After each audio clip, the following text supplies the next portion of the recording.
राम राम जी सबको। और मैं समझता हूँ कि आज एक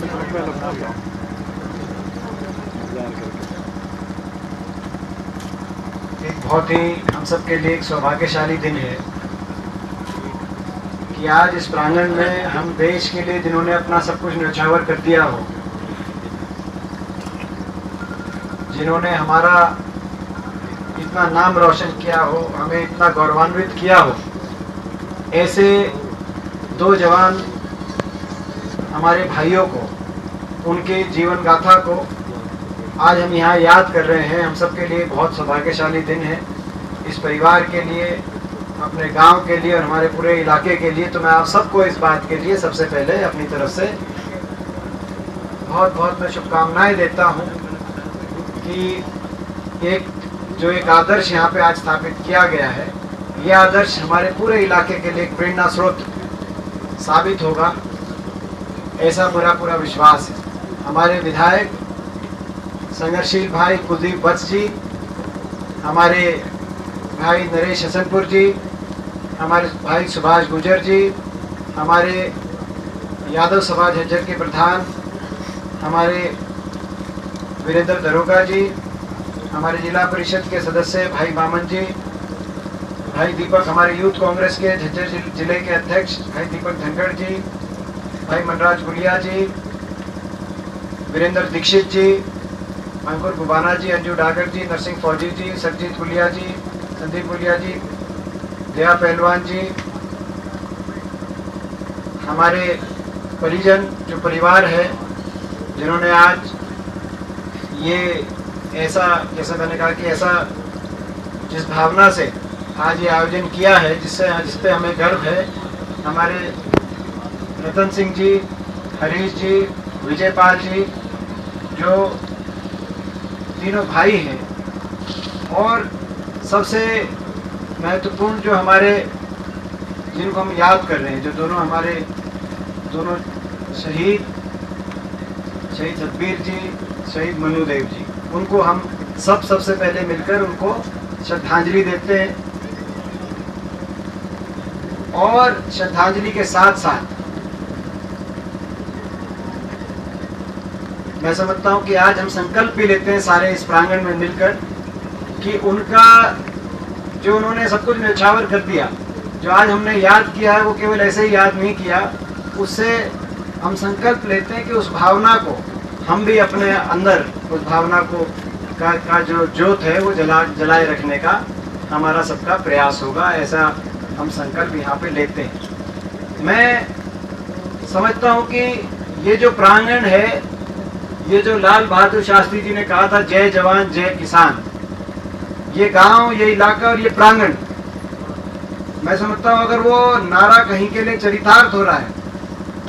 तो वो ये जो सारे इस प्रांगण में बैठे हैं, आप सब के लिए, इस इलाके के लिए, इस परिवार के लिए विशेष तौर पे वो नारा चरितार्थ हो रहा है, जय जवान जय किसान, तभी जय हिंदुस्तान। जय हिंदुस्तान से पहले जय जवान और जय किसान, ये बहुत बड़ा नारा दिया था लाल बहादुर शास्त्री जी ने। वो नारा आज हमें इस उपलक्ष्य पे याद आता है। मुझे इस बात की बहुत मैं आपका सबका धन्यवाद करता हूँ, पूरे परिवार का धन्यवाद करता हूँ, रतन सिंह जी का, हरीश जी का, विजयपाल जी का, और अब तो मुझे पता चला कि भाई कोसली से डॉक्टर दिनेश भी आपके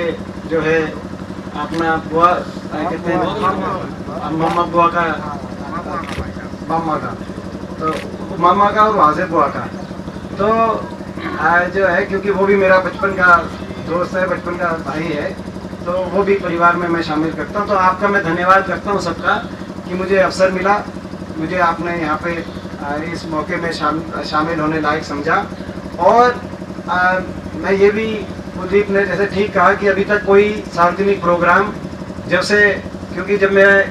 राज्यसभा का सांसद जब निर्वाचित हुआ था, राज्यसभा के सांसद के बाद, तब से कोरोना चल रहा है और कोरोना के बाद कोई सार्वजनिक प्रोग्राम नहीं हो पाया तब से। तो मुझे इस बात की खुशी है कि भाई मैं राज्यसभा का एमपी बनने के बाद सबसे पहला मेरा प्रोग्राम गांव सलोदा के अंदर आप सबके बीच में ऐसे जो है इतने इस उपलक्ष्य पे ये हुआ, तो यहाँ से जो है आप सबका आशीर्वाद लेके राज्यसभा में दोबारा जाने के बाद आप सबका आशीर्वाद लेके जो है जो मेरा पहला प्रोग्राम संभव हुआ है, तो उस बात का मुझे गर्व है। और ये आपका आशीर्वाद, मैं जो है इसके आशीर्वाद को खाली नहीं जाने दूंगा। आपकी अपेक्षाओं पे हमेशा पूरा उतरने की मेरी कोशिश हमेशा रहेगी। और मैं दोनों अपने जो हमारे शहीद भाई हैं मनुदेव और शहीद सतबीर, उनको अपनी ओर से और भारत के संसद के प्रतिनिधि के होने के नाते भारत के संसद की ओर से भी मैं उनको श्रद्धांजलि देता हूँ कि जो ये इलाका है, जो इस इलाके ने हमेशा देश के लिए कुर्बानी दी है, इस इलाके ने सबसे ज़्यादा, आज इसमें कोई कहने की आवश्यकता नहीं। आज देश की फौज में हर 10 सैनिकों में से एक हरियाणा से, और हरियाणा में भी सबसे ज़्यादा हमारे दक्षिण हरियाणा के इन जिलों से सबसे ज़्यादा हरियाणा में भी जो है अगर गिनती हो तो सबसे ज़्यादा, तो देश में सबसे ज़्यादा अगर देश की सीमा पर किसी इलाके ने अगर कुर्बानियाँ दी हैं तो वो इस इलाके ने दी है। कुछ तो है हमारी मिट्टी में, कुछ तो है इस इलाके में। तो मैं समझता हूँ कि ये एक हमारी एक परंपरा है, और जो आज यहाँ पे किया गया है, ये इस प्रकार के जो मैं समझता हूँ जो पूरे परिवार ने जो एक आदर्श स्थापित किया है, जो भावना दिखाई है, इससे हमारी अगली पीढ़ियों को भी वो जो परंपरा है हमारी देशभक्ति की, उससे प्रेरणा हमारी अगली पीढ़ियों को भी मिलेगी, जो हमारे इलाके की पहचान है। तो उस बात के लिए पूरा परिवार और पूरा गांव आप लोग बधाई के पात्र हो। मैं इस उपलक्ष्य पे आज एक और बहुत महत्वपूर्ण क्योंकि दिन है, आज जो है श्री राम जन्मभूमि मंदिर का भूमि पूजन का भी एक दिन है। तो उस उपलक्ष्य में भी, अयोध्या के मंदिर की स्थापना के उपलक्ष्य में भी आप सबको अपनी तरफ से बहुत बहुत शुभकामनाएं देता हूं। तो इन्हीं शब्दों के साथ, कोई राजनीतिक बात नहीं, मगर क्योंकि ये तो परिवार है, घर है, ये गांव मेरे लिए, जब मैं बचपन में छोटा सा था, जब हुड्डा साहब का इलेक्शन था, तब मैं गांव में पहली बार आया था। आप सब जानते हो, तब से लेके आज तक ये मेरा अपना गांव है, मैं अपना गांव मानता हूं। और मैं जब तक ये नहीं कि भी राजनीति तो एक बहुत छोटी चीज़ है, राजनीति छोटी चीज़ है, चुनाव भी आनी जानी चीज़ है, सरकारें भी आएंगी जाएंगी, पार्टियां भी बनेंगी बिगड़ेंगी, मगर जब तक मेरे शरीर में सांस चलेगी, मैं सलूदा गांव को अपना गांव मान के चलूँगा। जब कभी मौका आएगा, जब आया था मौका तब भी आपने देखा था, मैंने अपनी तरफ से जो हो सकता था तब कोशिश करी, और जब कभी कैसा मौका आएगा, मैं अपनी तरफ से, मेरी अगर कलम चलेगी तो गांव सलूदा के खुशहाली के लिए, तरक्की के लिए, और यहाँ के जो है यहाँ के मेरे भाइयों के उज्जवल भविष्य के काम करने के लिए चलेगी। ये मैं आपको अपनी तरफ से जरूर आज से प्रश्न कहता हूँ। तो इन्हीं शब्दों के साथ एक बार फिर परिवार को भी और पूरे गांव को भी बहुत बहुत शुभकामनाएं। जय हिंद और जय राम जी।